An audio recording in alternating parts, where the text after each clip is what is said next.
লাউ আমরা সবাই পছন্দ করি, আর সেই লাউটা যদি একটু মজা করে রান্না করি। আজকে করব লাউয়ের ঘন্ট। হ্যালো ভিউয়ার্স, আসসালামু আলাইকুম। আশা করি সবাই ভালো আছেন। চুলায় একটা পাতিলা দিয়ে হাফ কাপ সয়াবিন তেল দিয়েছি। এরপর আমি একটা ফোড়নের তেজপাতা দিয়েছি। রুই মাছের মাথা ছোট ছোট করে কিউব করে কেটে ধুয়ে পরিষ্কার করে আমি তেলে কিছুক্ষণ ভেজে নিয়েছি। এরপর মশলা অ্যাড করেছি 2 চামচ রসুন বাটা, হাফ চামচ হলুদের গুঁড়া, 1 চামচ লাল মরিচের গুঁড়া, 4টা কাঁচামরিচ ফালি করে দিয়েছি, স্বাদ মতন লবণ, 3টা পেঁয়াজ আমি এখানে বেটে দিয়েছি, 2টা টমেটো আমি স্লাইস করে কেটে দিয়েছি, 1 চামচ দিয়েছি ভাজা জিরার গুঁড়ো। এবার আমি ভালোভাবে মশলাটা কষিয়ে মাছের মাথার সাথে একেবারে তেল উঠে যাওয়া পর্যন্ত অপেক্ষা করব। যত আপনি মশলা কষাবেন ততই কিন্তু খাবারের টেস্টটা ভালো আসবে।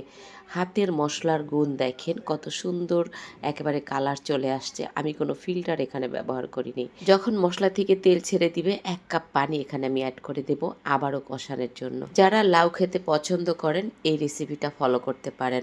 বড় রুই মাছের মাথা দিয়ে লাউ ঘন্ট।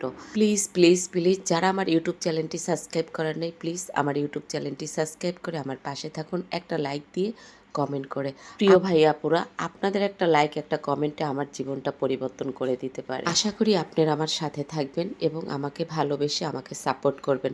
আপনাদের ভালোবাসা নিয়ে এগিয়ে যাব ইনশাআল্লাহ। যারা এখনও আমাকে সাপোর্ট করতে পারেন নাই তাদেরকে অনুরোধ করব আমাকে সাপোর্ট করে আমাকে ভালোবাসার জন্য। এই লাউ রেসিপিটা যদিও খুব সিম্পল, খুব সহজ একটা রেসিপি, কিন্তু খেতে অসাধারণ। একবার হলেও বাসায় এভাবে ট্রাই করবেন। এখন কিন্তু বাজারে তাজা ভরপুর লাউ আছে। এবার আমি লাউগুলো ঢেলে দিব। ভালো করে ঢাকনা দিয়ে আবারও কষিয়ে নেব।